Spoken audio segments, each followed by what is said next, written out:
Okay, तो इस video में हम बात करेंगे कि आखिर आप अपने पीएफ का पैसा कैसे विड्रॉल कर सकते हैं या फिर आप अपने पीएफ का पैसा कैसे निकाल सकते हैं। तो चलिए वीडियो को स्टार्ट कर लेते हैं। वैसे तो पीएफ का पैसा निकालने का बहुत सारे तरीका है, लेकिन आपको इस वीडियो में मैं उन्हीं में से एक तरीका कंप्यूटर के माध्यम से या फिर आप अपने मोबाइल में डेस्कटॉप व्यू वर्जन पर क्लिक करके आप कैसे पीएफ का पैसा निकाल सकते हैं वो बताने वाला हूँ। मतलब कि वेबसाइट के माध्यम से आप कैसे अपने पीएफ का पैसा निकाल सकते हैं वो बताने वाला हूँ। और अगर आपको ये वाला प्रोसेस समझ में नहीं आता है तो चिंता करने की बात नहीं है, एक दूसरा भी वीडियो मैं बहुत जल्द डालने वाला हूँ जिसमें आपको बताऊँगा कि आप एप्लीकेशन के माध्यम से पैसा कैसे निकाल सकते हैं। तो चलिए वीडियो स्टार्ट करते हैं और हम जानते हैं कि आखिर आप वेबसाइट के माध्यम से पीएफ के वेबसाइट के माध्यम से आप कैसे अपना पैसा विड्रॉल कर सकते हैं। तो उसके लिए आपको कोई सा भी ब्राउज़र खोल लेना है, देन उसके बाद आपको सर्च मारना है EPFO और मेंबर लॉगिन। सबसे पहला वाला वेबसाइट आ जाएगा मेंबर होम, तो आपको इस पर क्लिक कर देना है।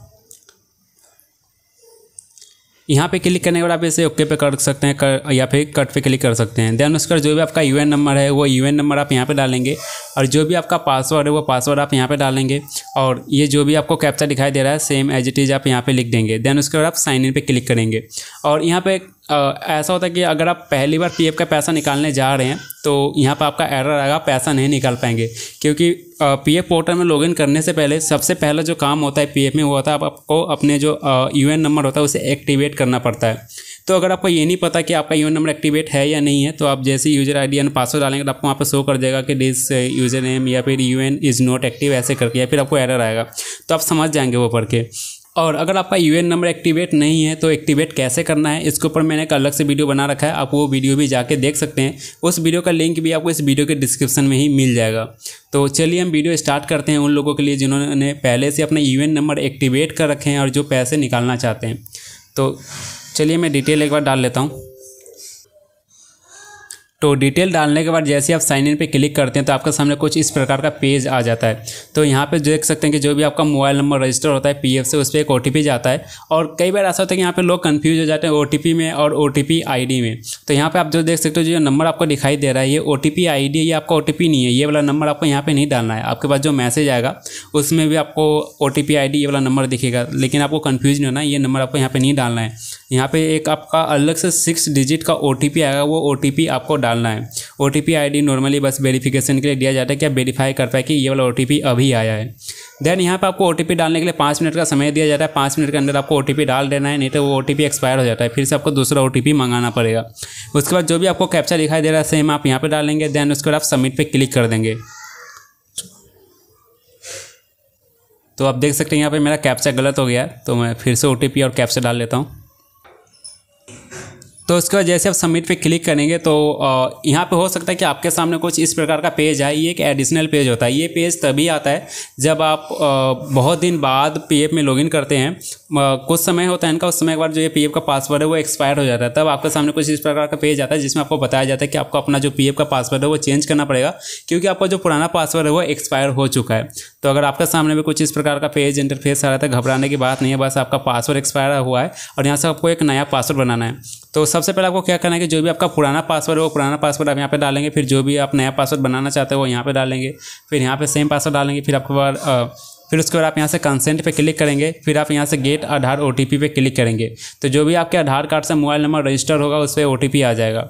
देन उसके बाद यहाँ पे पासवर्ड बनाते समय कुछ क्राइटेरिया जिसको आपको ध्यान रखना चाहिए, यहाँ पे आप देख सकते हैं। तो सबसे पहले ये है कि जो भी आप पासवर्ड बनाएंगे उसका जो मैक्स लेंथ है, मतलब ज़्यादा से ज़्यादा 20 अंकों का वर्ड होना चाहिए, 20 से ज़्यादा नहीं होना चाहिए 20 के अंदर, और कम से कम आपका जो 6 अंक तो उसमें होना चाहिए। और पासवर्ड बनाते समय कुछ इस प्रकार से आपको पासवर्ड बनाना है जिसमें अल्फ़ाबेट जैसे कि ABC, स्मॉल और कैपिटल, जैसे कि छोटा ABC, बड़ा ABC। देन उसके बाद नंबर कुछ होने चाहिए उसमें 1 2 3 4 वाले। देन उसके बाद उसमें कुछ स्पेशल कैरेक्टर जैसे कि @ या फिर पॉइंट, इस प्रकार का आपको यूज करना है। इन सब का यूज करके आपको पासवर्ड बनाना है। उदाहरण के लिए मैं आपको एक उदाहरण देता हूँ। तो एग्जाम्पल के लिए मान लीजिए कि जैसे कि मेरा नाम अगर राम है तो राम का मैं R कैपिटल कर लूँगा और A छोटा कर लूँगा, देन उसका M लूँगा, तो राम हो गया। इसमें मेरा कैपिटल वर्ड स्मॉल वर्ड आ गया। अब क्या करना है कि इसमें कुछ नंबर ऐड करना है। तो नंबर के लिए मान लीजिए कि अभी 2024 चल रहा था, मैं 2024 कर देता हूँ यहाँ पे 2024, इसमें अंक भी आ गया। देन उसके बाद स्पेशल कैरेक्टर लगाना है। तो स्पेशल कैरेक्टर के लिए मैं यहाँ पे @ लगा सकता हूँ, हैशटैग लगा सकता हूँ, या पॉइंट लगा सकता हूँ, या फिर मैं सिर्फ @ लगा सकता हूँ। तो इस प्रकार से आपको करना है। और इसमें ऐसा नहीं कि मतलब आपको जो आर या जो वर्ड है वो आपको पहले लिखना चाहिए, अंक बाद में लिखना है, स्पेशल कैरेक्टर और बाद में, ऐसा नहीं है। आप इनको आगे पीछे @ को पहले या फिर 2024 421 मतलब आगे पीछे आप इसमें कुछ भी कर सकते हैं। बस इसमें जो भी चीज़ें हैं, capital word, small word, number और जो स्पेशल कैरेक्टर है, इन चीज़ को आपको ध्यान रखना। ये सारी चीज़ें आपके पासवर्ड में होना चाहिए। इससे मैटर नहीं करता कि आप इसमें आगे पीछे कहाँ पर लगाते हैं या नहीं लगाते हैं। तो इस प्रकार से आपको पासवर्ड बनाना है। तो चलिए एक बार मैं नया पासवर्ड बना लेता हूँ। देन उसके बाद हम यहाँ पे क्लिक कर देंगे, गेट आधार OTP पे क्लिक कर देंगे। तो यहाँ पे आपका सामने कन्फर्मेशन मांगा जा रहा है कि are you sure want to change password. तो आपको यहाँ से ओके पे क्लिक कर देना है।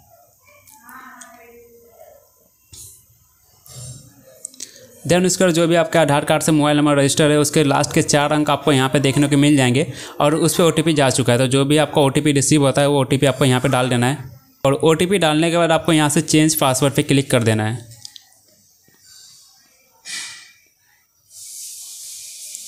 तो यहाँ से आप देख सकते हैं मैसेज आ रहा है, password has been change successfully, kindly log in with the new password. That means कि हमारा जो पासवर्ड है वो चेंज हो चुका है। देन इसके बाद हमें यहाँ पे फिर से लॉगिन करना है। तो चलिए मैं फिर से लॉगिन कर लेता हूँ। ये वाला जो स्टेप है ना, केवल उन लोगों के लिए जिनका पासवर्ड एक्सपायर हो चुका है। अगर आपका पासवर्ड एक्सपायर नहीं हुआ है तो इसके बाद का प्रोसेस आप भी अपनाएंगे। तो एक बार फिर से मैं लॉगिन कर लेता हूँ। तो फिर से मैंने यहाँ पर लॉगिन कर लिया, OTP डाल लेता हूँ, सबमिट पर क्लिक कर लेते हैं यहाँ से। तो जो मतलब जिनका पासवर्ड एक्सपायर नहीं हुआ है तो उनको जो पेज है देख रहे हैं कि वो नहीं आएगा, कुछ इस प्रकार का आप डायरेक्ट यहाँ पे आ जाते हैं। देन उसके बाद यहाँ से आपको इसे लेटर या फिर ओके पे क्लिक कर देना है, ध्यान नहीं देना उनके ऊपर। और मतलब PF से पैसा निकालने से पहले ना आपको कुछ बातों का ध्यान रखना होता है, तभी आपका जो PF का पैसा वो निकल पाएगा, नहीं तो एरर आ जाएगा या फिर रिजेक्ट हो जाएगा। उसके लिए क्या करना है कि आपको ज़्यादा इधर नहीं जाना है। यहाँ पर आपको जो प्रोफाइल इन्फॉर्मेशन का ऑप्शन दिख रहा है, आपको यहाँ पर प्लस पे क्लिक कर देना है। तो यहाँ पे आपको चेक करना है कि जो आपका यहाँ पे जो सारी चीज़ें वो ओके है या नहीं है, ग्रीन है या नहीं है। जैसे कि आधार नंबर ये वेरीफाइड, ये पहले से होता है, पैन नंबर ये भी पहले से होता है। मेन चीज़ होता है यहाँ पे बैंक अकाउंट नंबर, क्योंकि जब आप पहली बार लॉगिन करेंगे तो आप यहाँ पे देखिएगा आपका बैंक अकाउंट ऐड नहीं होगा, वेरीफाई नहीं होगा। तो दैट मीन्स कि आपका KYC अभी कंप्लीट नहीं हुआ है PF का। सबसे पहले आपको अपने PF का KYC करना पड़ता है, यानी कि बैंक अकाउंट ऐड करना पड़ता है। तो इसके ऊपर एक अलग से वीडियो बना रखे कि आप बैंक अकाउंट कैसे ऐड कर सकते हैं। आप वो वीडियो जाकर देख सकते हैं, आप अपना बैंक अकाउंट सही तरीके से ऐड कर सकते हैं। देन उसके बाद आप PF का पैसा निकाल सकते हैं। और उसके बाद मोबाइल नंबर और ईमेल एड्रेस ये भी आपको चेक करना है कि आपका ऐड है या नहीं है। अगर ये सारी चीज़ ओके हैं तो आप यहाँ से हम आगे बढ़ेंगे। और एक चीज़ का और ध्यान रखेंगे, पैसा निकालने से पहले आप यहाँ पे व्यू पे क्लिक करेंगे। व्यू पे क्लिक करने के बाद आप सर्विस हिस्ट्री पे क्लिक करेंगे। यहाँ पे क्लिक करने के बाद आप देखेंगे कि आपका यहाँ पे मेंबर आईडी में कितना आ रहा है। अगर 1 आ रहा है तो ओके, अभी आप पैसा निकाल सकते हैं। और अगर यहाँ पे 1 से ज़्यादा आ रहा है तो यहाँ पे हमें एक काम करना पड़ता है। वो काम होता है कि जितने भी पुराने अकाउंट मेंबर आईडी है उन सब का पैसा जो हमारा करेंट ऑर्गेनाइजेशन है, जो करेंट कंपनी है जिसमें हम काम कर रहे हैं, उसमें हमें ट्रांसफ़र करना पड़ता है। देन उसके बाद ही हम पैसे को निकाल सकते हैं। अगर आपने अभी तक ऐसा काम नहीं किया है तो सबसे पहले आपको ये करना पड़ेगा, तभी आप पैसा निकाल पाएंगे, नहीं तो नहीं निकाल पाएंगे। यहाँ पे भी आपको एरर आएगा। तो इसके ऊपर भी वीडियो आप जाके देख सकते हैं, मैंने बना रखा है कि आप कैसे मतलब पुराने PF का बैलेंस या फिर दूसरे कंपनी का जो बैलेंस है आपको नए करेंट अकाउंट में कैसे ट्रांसफ़र कर सकते हैं और कैसे निकालना है। तो यहाँ पे आप देख सकते हैं कि जैसे कि एक ही कंपनी ऐड है, तो यहाँ पे हमें वो झमेला पालने की ज़रूरत नहीं है। पुराने जो भी PF है मेंबर आईडी है उनका पैसा नए करेंट वाले कंपनी में ट्रांसफ़र करने की ज़रूरत नहीं है। हम डायरेक्ट यहाँ से पैसे ट्रांसफ़र या फिर विड्रॉल कर सकते हैं। तो चलिए अब हम पैसे को विड्रॉल कर लेते हैं फाइनली। तो PF से पैसा निकालने के लिए जो फाइनल स्टेप होता है आपको, उसके लिए ऑनलाइन सर्विस है। आप यहाँ पे क्लिक करेंगे। यहाँ पे क्लिक करने के बाद आप क्लेम फॉर्म 31 19 10 CND, आपको ये पहला वाला ऑप्शन पे क्लिक कर देना है।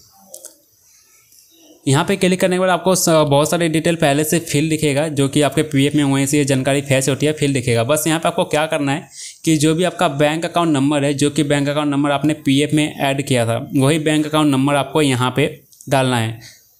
और वो डालने के बाद आपको यहाँ से वेरीफाई पे क्लिक कर देना है। तो चलिए मैं बैंक अकाउंट नंबर डाल लेता हूँ। और याद रखिएगा कि आपको वही बैंक अकाउंट नंबर डालना है जो कि आपने PF में पहले से डाल रखे हैं।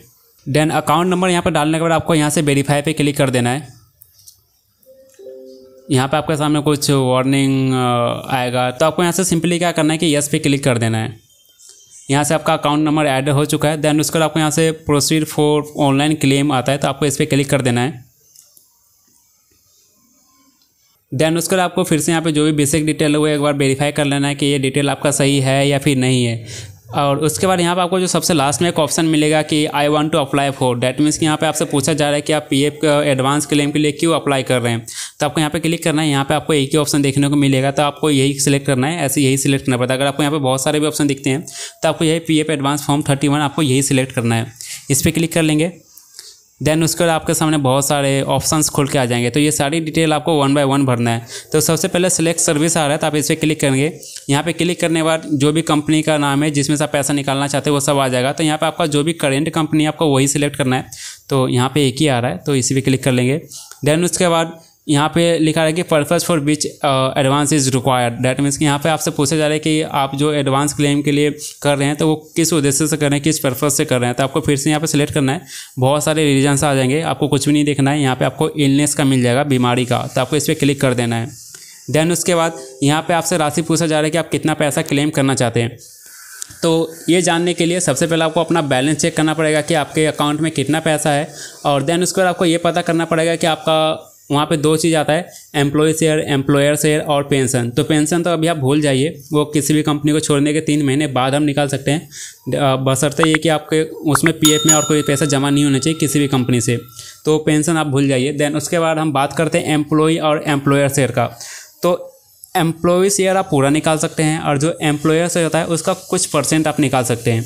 तो यहाँ पे आपको ज़्यादा दिमाग लगाने की ज़रूरत नहीं है। आपको जो एम्प्लॉयर शेयर टोटल मिला के जितने भी आपका पैसा बनता है ना, अगर आपको पूरा पैसा निकालना है, जितना से ज़्यादा निकल सकता है, अगर आप ये सोचते हैं तो इसमें आपको क्या करना है कि जो टोटल पैसा जितना भी आ रहा है, जैसे कि टोटल एम्प्लॉयर से मिला के 20,000 30,000 दिखा रहा है, तो आपको 30,000 पूरा डाल देना है।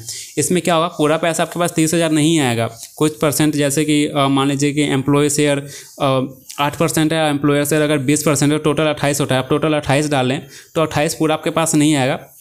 कुल मिला के आपके पास मान लीजिए कि तो टोटल लगभग आपके पास 23 या 24,000 के आसपास, इसी के आसपास आ जाएगा। बट ये कि आपका रिजेक्ट नहीं होगा कि आपने अमाउंट ज़्यादा डाल दिया है। अगर आप अमाउंट ज़्यादा डालते हैं तो आपका क्या होगा कि जितना पैसा आपका निकल सकता है ज़्यादा से ज़्यादा, उतना आपको ऑटोमेटिकली मिल जाएगा। आपका अमाउंट की वजह से रिजेक्ट नहीं होगा और नहीं होता। अभी तक मैंने जितने भी अप्लाई किए अभी तक रिजेक्ट नहीं हुआ है। तो आप ऐसे कर सकते हैं अगर आपको पूरा अपना पीएफ अकाउंट खाली करना है, ज़्यादा से ज़्यादा पैसा निकालना है। और अगर कम पैसा निकालना है फिर तो कोई बात ही नहीं, आप एम्प्लॉय शेयर में से निकालेंगे पैसा। तो चलिए मैं यहाँ पे अपना पैसा डाल लेता हूँ। देन उसके बाद एम्प्लॉय एड्रेस। तो एम्प्लॉय एड्रेस में जो भी आपका आधार कार्ड पे एड्रेस है वही एड्रेस आपको यहाँ पे डालना है, कोई और सा आपको एड्रेस नहीं डालना है। देन उसके बाद आपको यहाँ से सिलेक्ट स्टेट पे क्लिक करना है। जो भी आपका स्टेट है वो स्टेट आप यहाँ से सिलेक्ट कर लेंगे।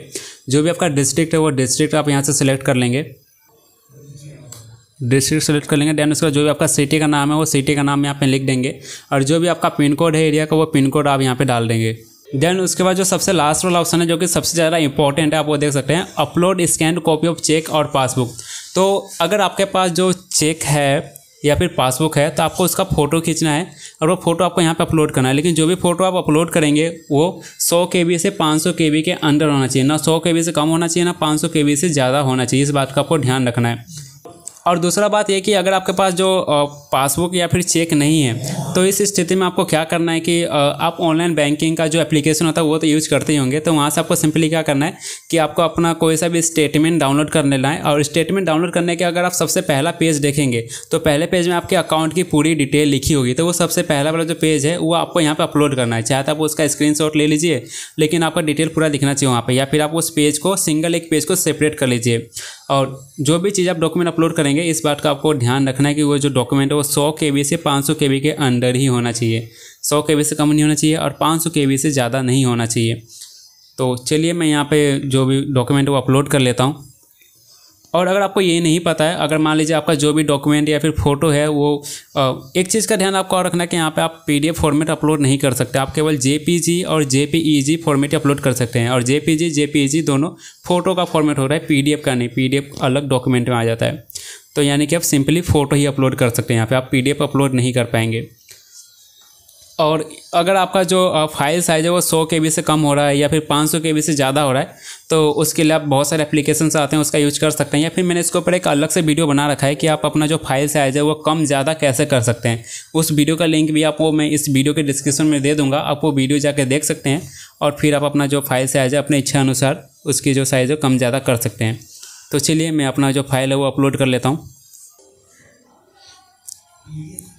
फिर उसके बाद जैसे आप यहाँ से डॉक्यूमेंट अपलोड कर देते हैं तो उसके बाद अगर आप चाहें तो जो भी आपने डॉक्यूमेंट अपलोड किए हैं वो देखना चाहते हैं तो आप यहाँ से व्यू पे क्लिक करेंगे।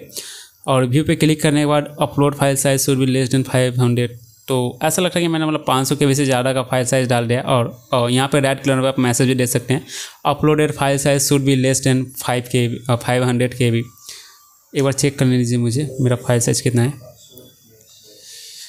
यहाँ पर आप देख सकते हैं जो फाइल साइज़ मेरा 615 KB जा रहा है, इसीलिए मेरे पास एरर आ रहा है। तो चलिए मैं इसको और से कंप्रेस कर लेता हूँ, दिक्कत आ रहा है। तो मैंने यहाँ से फाइल साइज़ है वो कम कर लिया है। एक बार देख लीजिए कौन सा, ये 615 KB का है, ये 498 KB में हो गया था। मैं इसे अपलोड कर सकता हूँ क्योंकि 500 से कम KB के लिए चाहिए।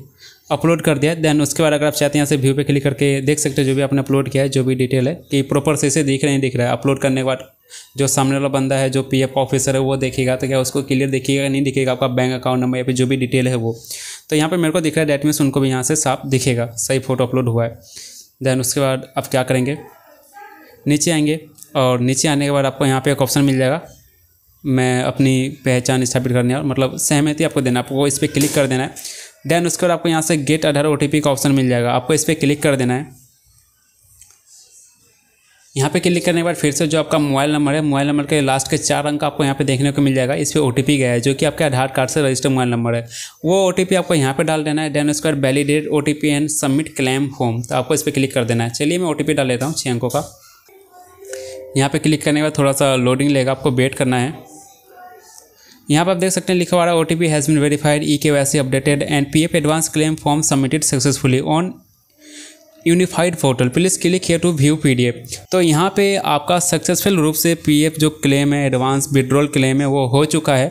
अब अगर आप चाहते हैं यहाँ से क्लिक हियर पे क्लिक करके आप यहाँ से डिटेल देख सकते हैं कि आपने क्या क्या डिटेल डाला है, क्या क्या चीज़ें हैं, आपको पूरा डिटेल मिल जाएगा। जो भी आपने डिटेल डाला है, किसके लिए आपने निकाले हैं, कितने रुपये निकाले हैं, ये सारी डिटेल आपको यहाँ पे देखने को मिल जाएगा।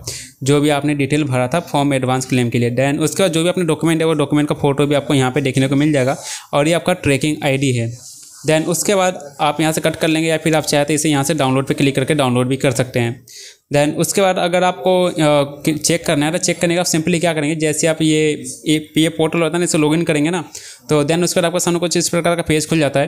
तो इस पेज पे होम पेज पे आने के बाद आपको यहाँ पे ऑनलाइन सर्विस पे क्लिक करना है। ऑनलाइन सर्विस पे क्लिक करने के बाद आपको जो तीसरा ऑप्शन दीजिएगा ट्रैक क्लेम स्टेटस, तो आपको इस पर क्लिक कर देना है।